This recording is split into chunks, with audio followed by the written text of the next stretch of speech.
BRS కార్యనిర్వాహక అధ్యక్షుడు కేటీఆర్ కు జైలు భయం పట్టుకుందని ప్రభుత్వ విప్ ఆది శ్రీనివాస్ విమర్శించారు. జైలుకు పోవాల్సి వస్తుందన్న భయంతో ఇష్టం వచ్చినట్లు మాట్లాడుతున్నారని అన్నారు. 10 ఏళ్లలో చేసిన అక్రమాలు బయటకు వస్తాయనే భయం కేటీఆర్ లో కనిపిస్తుందని విమర్శించారు.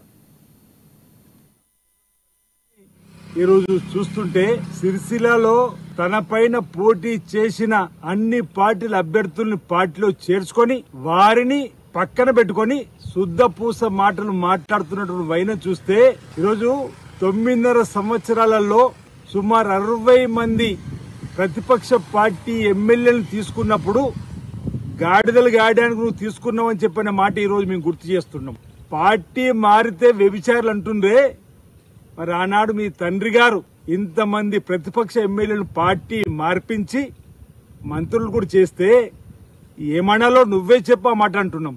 వెదవలంటాడు, ఔలాగాళ్ళు అంటాడు, అంటే మతి భ్రమించి మాట్లాడమా అంటున్నా. మాకు మాటలు రావంటున్నాం. వెదవలు, అడ్డగాడిదలు అని మేము కూడా అనొచ్చు. సంస్కృతి అడ్డమస్తుంది. ఈ విధంగా మాకేం చేతనవుతుందో కూడా మేము చేసి చూపించినాం. 2 ఎన్నికల్లో మా ముఖ్యమంత్రి రేవంత్ రెడ్డి గారు 2 ఎన్నికల్లో కూడా మా చేతనైంది కూడా చేసి చూపించినాం. ఈరోజు ఈ నీచమైన భాష ఏంటి అని అడుగుతున్నాం. వెదవలు, ఔలాగాళ్ళను నీచమైన భాష ఎందుకని మేము ఈ సందర్భంగా అడుగుతున్నాం. కేటీఆర్ కు జైలు భయం పట్టుకున్నట్టుంది. జైలుకు పోవాల్సి వస్తుంది చెప్పని వణుకు పొట్టి 2-3 ఏళ్లైనా జైల్లో ఉంటాని ఉత్తర కుమార ప్రగల్భాలు పలుకుతున్నటువంటి